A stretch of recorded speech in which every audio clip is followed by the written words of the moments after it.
Buenas tardes nuevamente, gracias por sumarse al auditorio de TICMAS aquí en la Feria del Libro. En esta jornada hemos estado hablando con distintos referentes de la cultura, de la literatura, las ciencias, también de la educación. Y en este momento vamos a hablar con una persona muy importante de la educación, Elena Duro, sobre la importancia de la evaluación. Elena, leo brevemente tu currículum, lo voy a leer salteado, así nos metemos directamente en tema. Es secretaria de Evaluación Educativa en el Ministerio de Educación de la Nación, tiene una vastísima experiencia en funciones ejecutivas en organismos internacionales y de gobierno relacionados con la planificación, monitoreo y evaluación en el campo de políticas educativas y sociales. Fue directora provincial de Planeamiento Educativo en la provincia de Buenos Aires, especialista de educación de UNICEF Argentina y secretaria de Evaluación del Ministerio de Educación de la Nación. El currículum continúa, pero me parece que la presentación es fenomenal tenerte aquí. Muchísimas gracias por el tiempo que nos das, Elena. No, muchísimas gracias a ustedes por esta invitación. Antes de comenzar la charla, vos me decías que estás tratando de apuntar al cambio cultural de la evaluación. Sí, bueno, me tocó estar hace unos años atrás como responsable con un gran equipo de evaluaciones estandarizadas como secretaria de evaluación, que sin duda tienen un rol y una función para la toma de decisiones a nivel de sistemas educativos, pero previo a ese rol, que eran las evaluaciones a aprender, estuve muchos años en UNICEF fomentando procesos de autoevaluación institucional. Y creo que hoy la educación se encuentra en un tiempo bisagra, ¿no? Yo creo que los 2 años que tuvimos de pandemia, que tuvo un impacto muy, muy fuerte en la vida de las personas, en la vida de los chicos, en la vida de los docentes, y también sin duda lo va a tener, o es de imaginar, en términos de resultados de aprendizajes.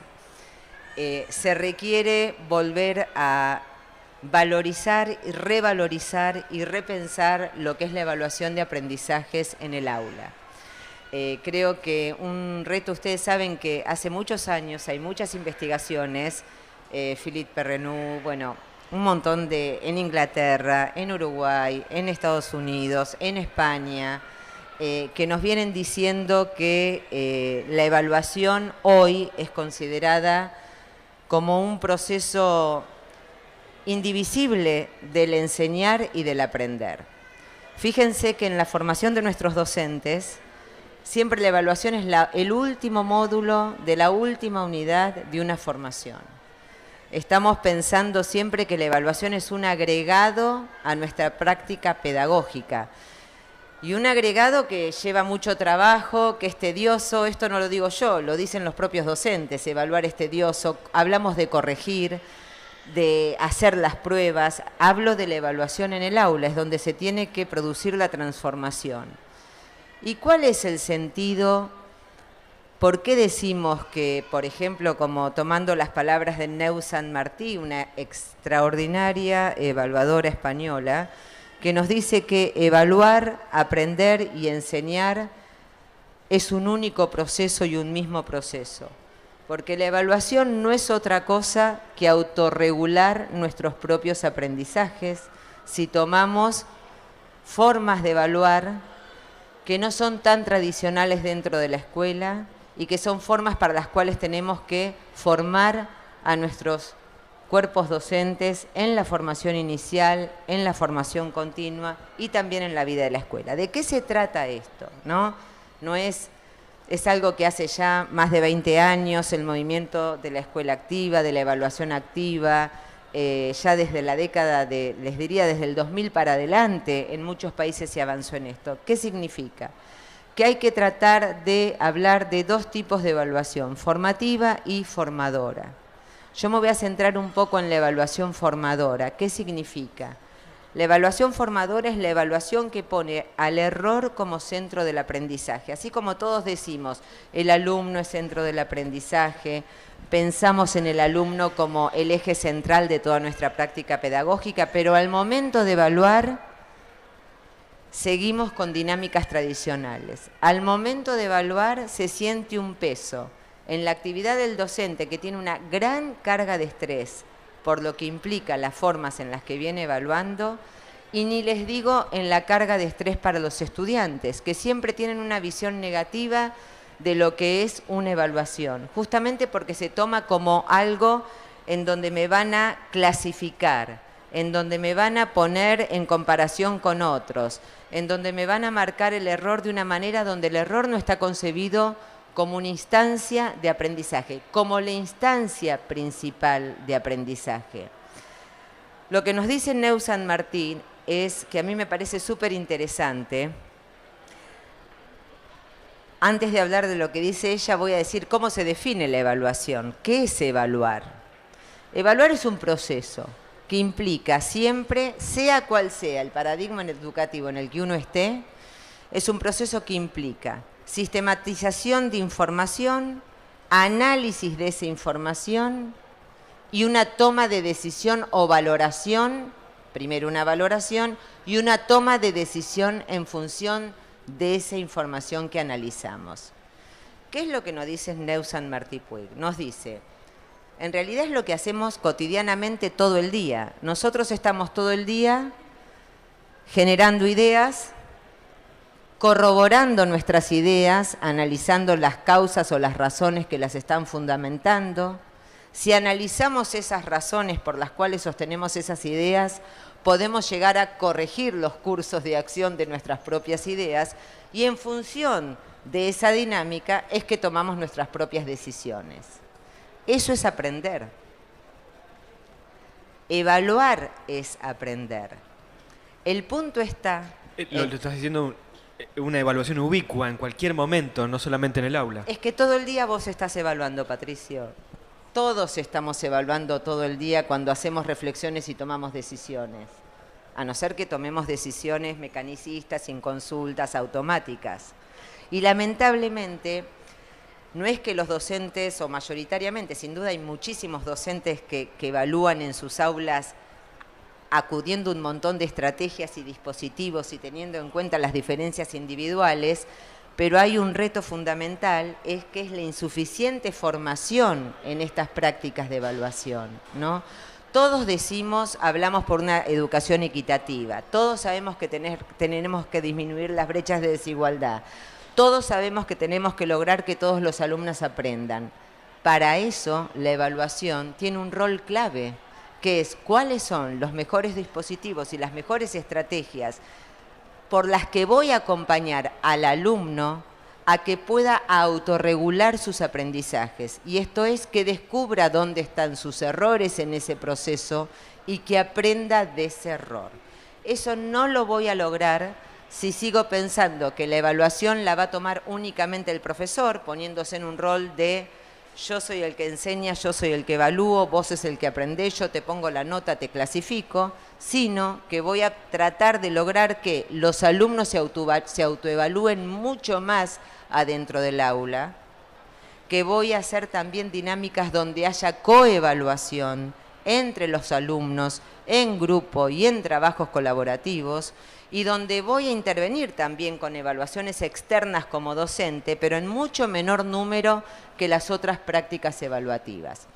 Hay otro desafío, además de, hay una amplia gama, cuando uno piensa en las estrategias de evaluación, ¿cuáles son los dispositivos que yo voy a utilizar para cada momento de la evaluación? Todos sabemos que hay momentos de la evaluación, evaluaciones diagnósticas, evaluaciones formativas, evaluaciones sumativas o de resultados, ¿no? Distintos momentos, todo el día el docente evalúa cuando mira al chico. Saben que una de las causas de estrés docente es la cantidad de decisiones que toma en función de la valoración que hay de su grupo de estudiantes, cómo se sienta, cómo presta atención, cómo responde. Son cientos y cientos de chicos que ve durante un día de curso. ¿Cómo le facilitamos eso? Brindándole herramientas, brindándole más conocimiento acerca de cuáles son estos mecanismos. Pero hay un desafío, si me permitís. Por supuesto. Anterior, que para mí es el desafío como educadora. Sigo dando clases yo. Di clases en todos los niveles de enseñanza, menos en el nivel inicial. Y me atrevo a decir que creo que el desafío más grande, sin duda, fue la docencia en el nivel medio, por un montón de cuestiones, ¿no? Porque siempre los jóvenes en sí mismos representan un reto particular, un desafío particular. Pero para nosotros que tenemos una escuela tan antigua, tan estructurada, con tanto peso burocrático, que sigue pensando que el cambio va a estar solamente en el cambio a veces del régimen académico. Yo todos estos días por televisión que he visto los debates que se han dado por si hay que poner número, hay que poner niveles de competencia, hay que hacer repetir o no hay que hacer repetir. A ver, la cosa pasa por si los chicos están aprendiendo significativamente o no.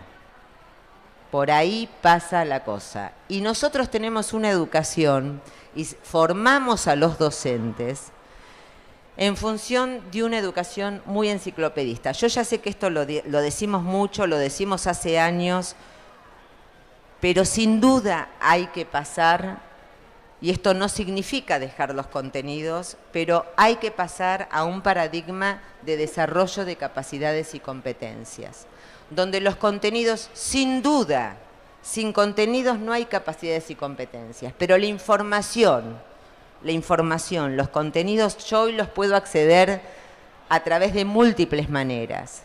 Hoy en las escuelas tenemos que desarrollar capacidades y competencias basados en esos contenidos.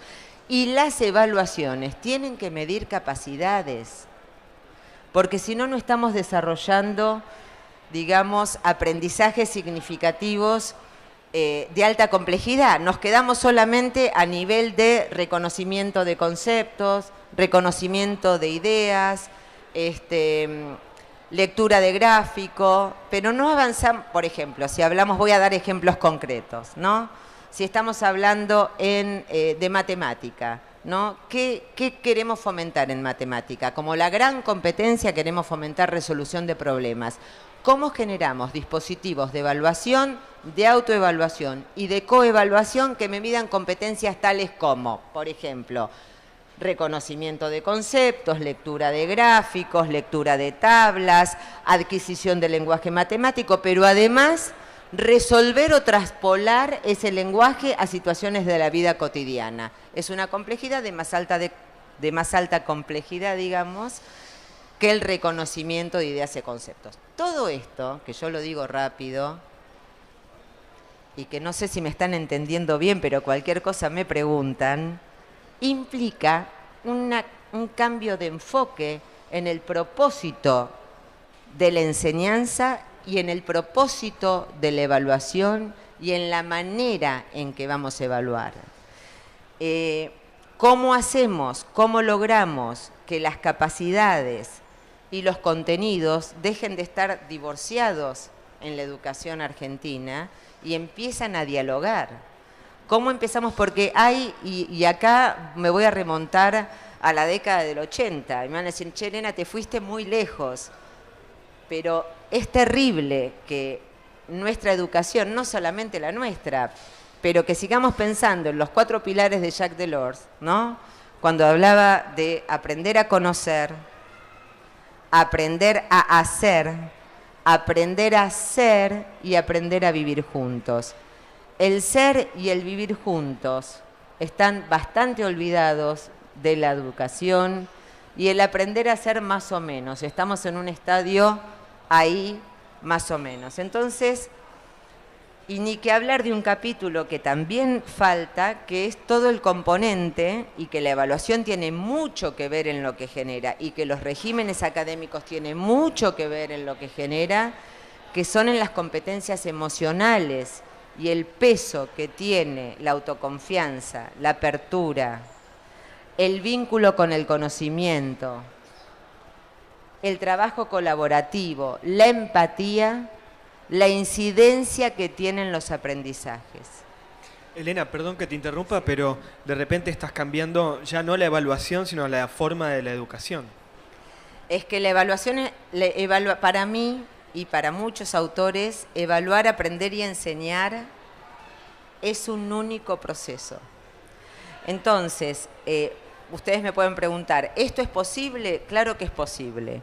Estos cambios en las aulas requieren de acuerdos del cuerpo de docentes y del líder, del equipo de liderazgo de la escuela, Obviamente que lleva un tiempo de cambio poner en juego estas nuevas instancias de evaluar en la escuela. Yo no le escapo a la pregunta, porque capaz que me la vas a hacer y me voy a adelantar, Patricio. No le escapo al hecho de que me digan si la repitencia sirve o no sirve, o si está mal calificar por números. La repitencia desde ya que no sirve, pero no porque lo digo yo. Hace 40 años que hay evidencia que la repitencia lo único que genera es más fracaso en la población de estudiantes.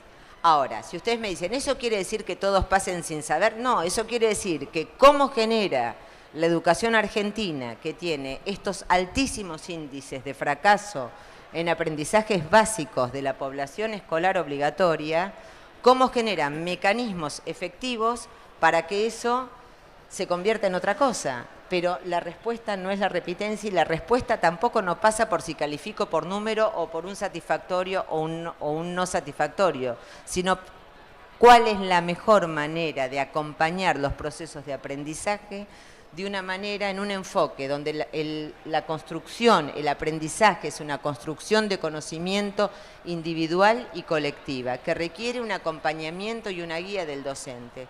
No un docente que da una clase basada únicamente en contenidos, que no tiene claro qué capacidades, ni los chicos tienen claro qué capacidades son las que qué se espera de mí. ¿Qué se espera de mí en esta asignatura? ¿Cómo me van a evaluar a lo largo del año? Hay que cambiar. Hay una de los estímulos que sugieren como muy positivos para cambiar estas prácticas de evaluación adentro del aula, es que al inicio del año el docente tenga preparado su dispositivo pedagógico que va a dar de esa asignatura con los distintos dispositivos de evaluación formativa y formadora que va a hacer a lo largo del año, comunicársela a los jóvenes y a las chicas y a los chicos, conversarla con ellos, que ellos sepan qué se espera de ellos, qué va a ocurrir a lo largo de todo el año, cómo podemos hacer de la evaluación una actividad entretenida, gratificante, cómo el error no es una condena y no me baja la autoestima, sino ser todos conscientes que si nos equivocamos y trabajamos sobre ese error, estamos aprendiendo. Me parece que está buenísimo la propuesta. Pero también hay que preparar a los alumnos a eso. Cuando uno licúa en el imaginario la evaluación, se desarma también la atención de los estudiantes. Yo puedo poner como ejemplo, en un quinto año, en un colegio de clase media acomodada, yo di una materia que era comprensión de texto. Sí. Porque después se dice que los chicos de ciertas zonas llegan sin saber, y lo que pasaba era que en un colegio de clase media acomodada, los chicos llegaban a quinto año sin saber textos. Entonces me dieron una hora por semana para leer textos con los chicos. Se les avisó a los chicos que era una hora de trabajo donde no iban a ser evaluados. ¿No sabés lo difícil que fue ese año dar clases? ¿Por qué? Porque no los evaluaban, porque hacían otras materias. Al año siguiente tomé el recaudo de decir que sea una materia evaluable. Cada trimestre había 2 pruebas, esto fue antes de la pandemia, así que eran cada trimestre, había 2 pruebas, si no la terminabas tenías que volver en febrero, etc. Ese año cambió todo. No fue más punitivista, pero sí fue ordenado. Es que lo que quiero decir es esto, me preocupa que no quede en ustedes que no estoy hablando de que no hay que evaluar, al contrario, para nada. Yo lo que creo que hay que todo el tiempo evaluar. El tema es que tenemos que evaluar de otra manera, y los chicos tienen que saber que van a ser evaluados. Y tienen que ser evaluados por el profesor y ellos tienen que practicar la práctica también de la autoevaluación. O sea, tiene que haber mucha más evaluación, sin duda. Y con respecto a lo que vos decís, quiero decir algo. Yo trabajé 10 años en análisis de la comprensión lectora en la universidad, ¿no? Hace unos años atrás en la Universidad Nacional de La Plata. Los chicos de tercer año de la universidad tenían graves déficits de comprensión lectora. Y ese es un tema. Por ejemplo, comprensión lectora, ¿se tiene que dar solamente en lengua? No, son obviedades que hoy las escuelas que andan bien es porque todas las áreas saben que la capacidad de la comprensión de textos es común absolutamente todas las áreas y que todas las áreas las tienen que explotar, matemáticas, ciencias naturales, ciencias sociales, lengua y literatura o prácticas del lenguaje, etcétera, etcétera. Pero sin duda que los chicos tienen que tener básicamente herramientas, no es fácil generar espacios de autoevaluación responsable porque la evaluación no es una opinión, la evaluación. La evaluación está basada en evidencia. La evaluación está basada en un proceso de análisis de la información. Sea autoevaluación o sea una evaluación externa, ¿sí? Entonces esto implica un proceso organizado, muy organizado. Por eso los docentes que evalúan bien, no solamente que corrigen, dan pruebas, corrigen, ¿no?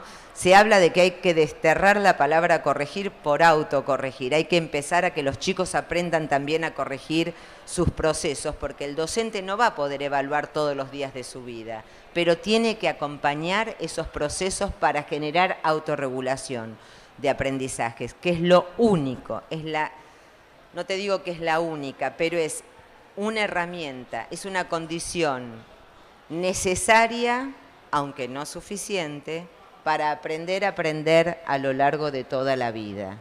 Que los chicos sean cada vez más autónomos y aprendan a autorregular sus aprendizajes. En un momento hablabas del error y cómo el error es una forma de aprender y en la prueba el error es un punto menos. ¿Cómo hacemos?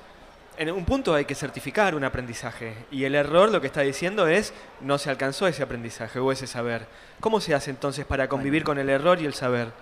Bueno, porque saber es equivocarse también. Yo aprendo del error. El tema es cómo tomamos... Acá hay dos cosas que en tu pregunta se mezclan. La evaluación sin duda tiene una función de acreditación. Sin duda, porque los sistemas educativos son así, porque hay que acreditar saberes.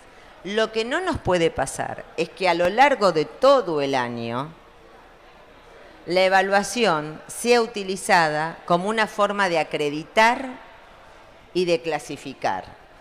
La evaluación es una potentísima herramienta, y si no la fundamental, para promover instancias de aprendizaje significativo.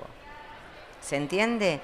Donde el error, donde es posible equivocarme, donde trabajo en equipo sobre ese error o aprendo a trabajar sobre mis errores, aprendo a ver las causas. Sin duda va a haber un momento de clasificación o de acreditación, porque tenemos que acreditar saberes.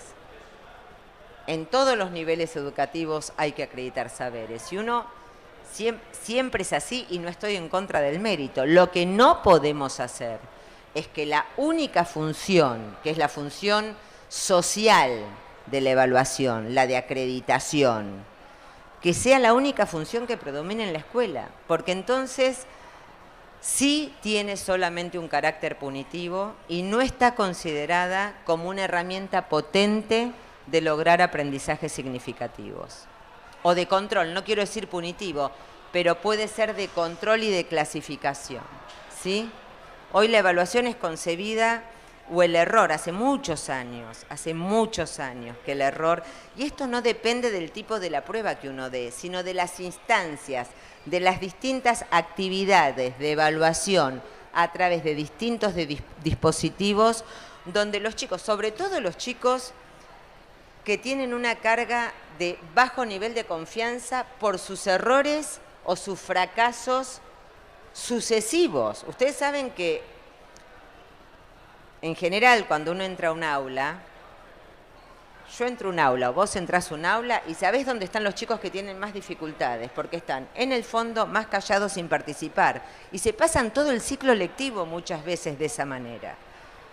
Si nosotros aprendemos a generar, o sea, la confianza, la autoconfianza, es una dimensión emocional clave para lograr entusiasmo, motivación y ganas de aprender. Y una relación con el conocimiento diferente. Si la única función que voy a aplicar de evaluación es la función social de acreditación para clasificar, entonces me pierdo la posibilidad de que los chicos realmente aprendan, porque se aprende a través del error. Entonces, ¿cómo los ayudo a adquirir esa capacidad de autorregulación, a tener más autoconfianza, a tener nuevos vínculos con el conocimiento?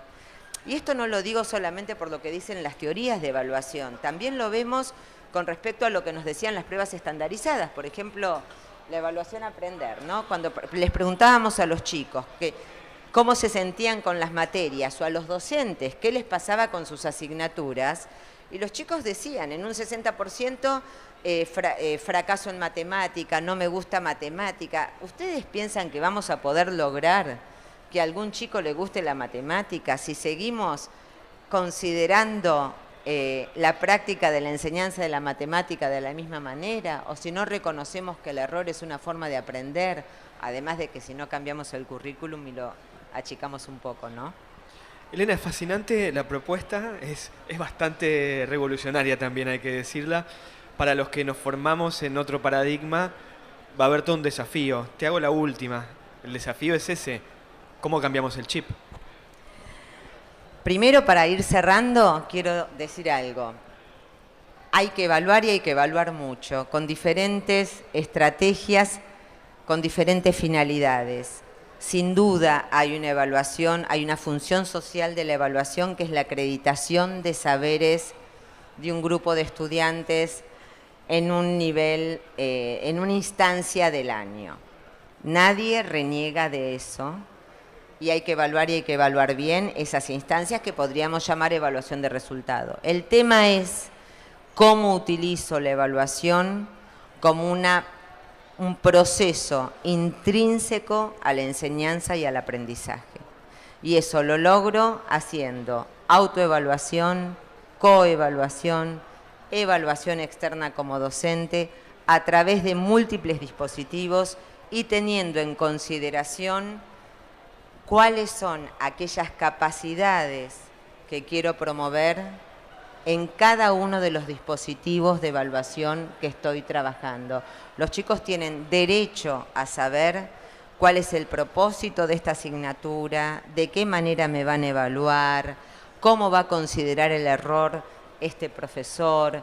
Se puede aprender del error se aprende, nos guste o no nos guste, del error se aprende. ¿Cómo trabajamos eso y cómo logramos que los chicos superen y encuentren las causas de su error en las distintas asignaturas? Es todo un desafío, pero se puede hacer. Yo creo que todos los que están acá estuvieron atentos. No sé si te diste cuenta del nivel de atención. Yo casi no quería ni hablar ni aportar, porque había como, ¿viste? Los veo todavía, están así. Te agradezco muchísimo. Nos dejaste todos de esta manera. Gracias por haber pasado por el auditorio de TICMAS. Muchas gracias, muchas gracias.